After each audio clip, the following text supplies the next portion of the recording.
রণ, কি করছো? তুমি গুড মর্নিং বলেছো? সকালবেলা উঠে খেলু খেলু শুরু হয়ে গেছে? খেলু খেলু হচ্ছে? কোথায় যাচ্ছ?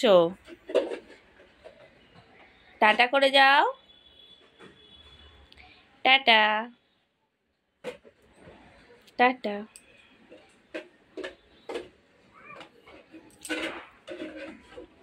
টাটা। ওদিকে তো একা একা দরজা খুলে চলে যাচ্ছে।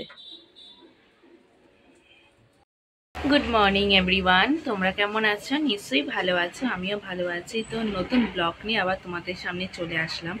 তো আজকে যে ব্লগটা তোমাদের সাথে শেয়ার করব, আজকে আমি ডেলি ব্লগ শেয়ার করব।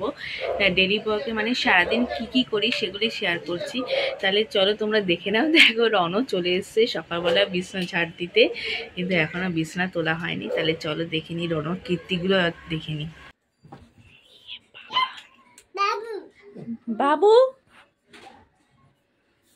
বাবু এসছে, বাবু এসেছে। বাবু কোথায় বসেছে? বাবা কোথায় বসেছে? বাবা কোথায় বসেছে?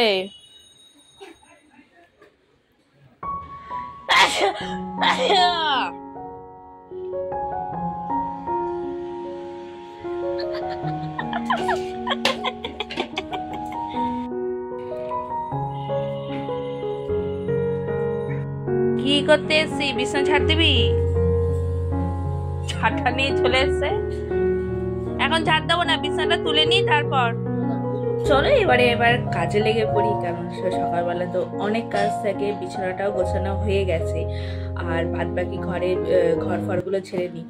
আর সকালবেলায় সুমন রেডি হয়ে গেছিল অফিসের জন্য, তো বাট ও অফিস যেতে পারলো না, কারণ ঘাড়ে প্রচণ্ড যন্ত্রণা হচ্ছে। ঘাড়টা পুরো স্টিক হয়ে গেছে আর ঘাড় ঘোরাতেও পারছে না। তো ওকে আমি ভলিনি আর মলম সব লাগিয়ে দিয়ে আর তারপরে এখন ঘর ফর ঝাড় দিয়ে নিই, তারপরে ওকে গরম সেক দেবো। তো এই কারণেই মানে সকালবেলা ঘুম থেকে উঠে এক প্ল্যান করি, তো হয়ে যায় আর এক প্ল্যান। বোঝাও যায় না যে কার কেমন শরীর ভালো থাকে। তাহলে চলো, ভিডিওটা তো সেটিং করে নিয়েছি। তো এখন আমি কাজে লেগে পড়েছি। এই যে কাজের জন্য আমি একটু নিজেকে একটু ফিটফাট করে নিচ্ছি, কারণ চুলগুলো চোখের সামনে আসলে ভীষণ অসুবিধা হয়। তো ওই জন্য নিজেকে আগে ঠিক করে নিই, ফিটফাট না করলে খুব সকালবেলাটা তো এই এখন সারাদিন চলবে যতক্ষণ না রনক ঘুমোচ্ছে। ওই জন্য আগে নিজেকে ফিট করে নিয়েছি। দেখে নাও, চলো কি কি কাজ করছি তোমাদেরকে একবার দেখিয়ে দিই।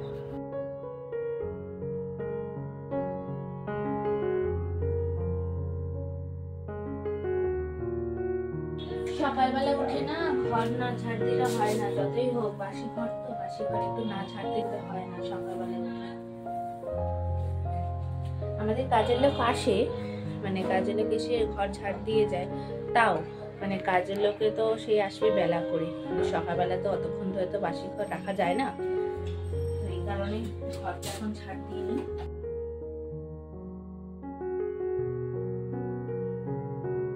যে বলি সকাল থেকে আমার যুদ্ধ চলে, এই একটার পর একটা যুদ্ধ।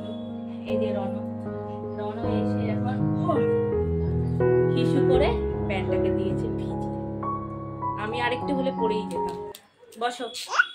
হ্যাঁ, তুমি প্যান্টটা ভিজিয়ে দিয়েছ, দুধ তো ছেলে, কোনোতে ঠান্ডা লাগবে। এত বড় চুল হয়ে গেছে, তো চুলটা বেঁধে দিউনি। চুল দেখেছো কি দুষ্টু না হয়েছে, ভীষণ দুষ্টু হয়েছে, একদম রাখা যায় না। ঘাড়ে ব্যথা হচ্ছে, তাই দাও ঘাড়টা টিপে দিই। আমি আর রণ চলে এসছি। রণ এখানটায় দিয়ে করছি আরেকজনকে।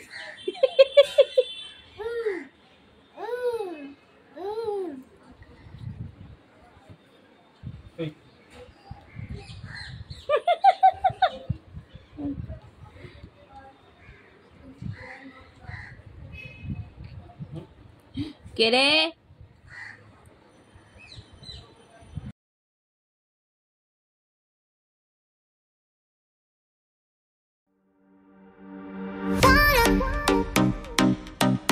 তো আজকে টিফিনে বানাচ্ছি হলো ভাত ভাজা। এর মধ্যে দুটো ভাত আছে, কালকের ভাত। আর এই তো আজকে বানাবো ভাত ভাজা।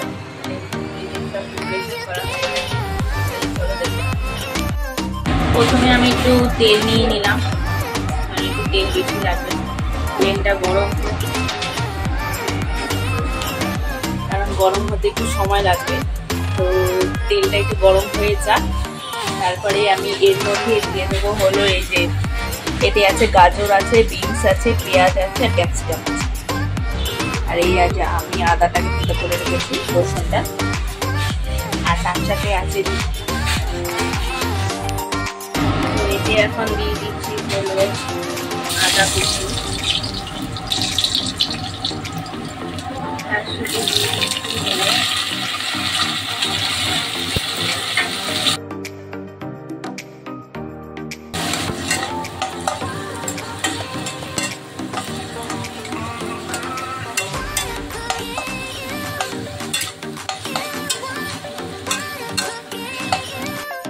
আর বাসি ভাতে কিন্তু ভাত ভাজা কিন্তু বেশ ভালো লাগে। বাসি ভাতে ভাত ভাজা কারণ ভাতগুলো ঝরঝরেও হয়, আর বাসি মানে কি বেশি দিনের বাসি নয়, একদিনেই ঠিক দিয়ে নয়। আর তার মধ্যে আমি দিয়ে দিচ্ছি একটু, এগুলো এখন সেদ্ধ হয়ে যায়, তারপরে দিয়ে দেবো হলো ডিমটা দিয়ে দেবো, ডিমটা আমি ফাটিয়ে দিয়ে দিচ্ছি, দেখে নাও।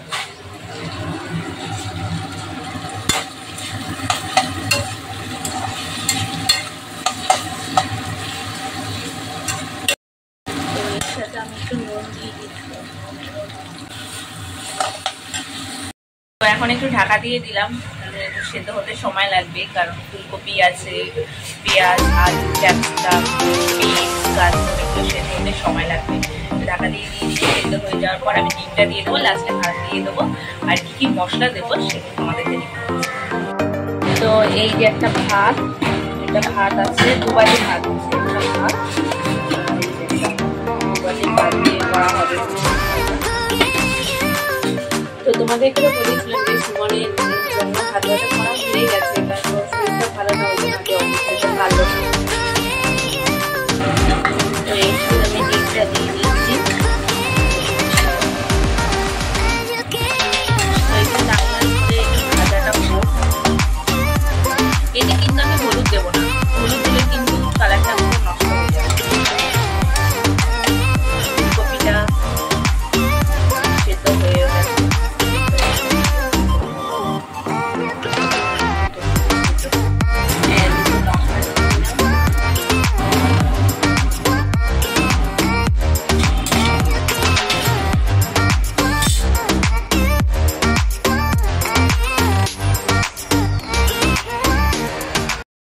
নুন লাগবে, মিষ্টি একটু সর, ঠিক আছে, নুন মিষ্টি। ভিডিওটা দেখার জন্য অসংখ্য ধন্যবাদ। ভিডিওটা ভালো লাগলে লাইক, কমেন্ট, শেয়ার করে দেবেন। নতুন ভিডিও নিয়ে খুব তাড়াতাড়ি আপনাদের সাথে দেখা হচ্ছে। তো ভালো থাকবেন, সুস্থ থাকবেন।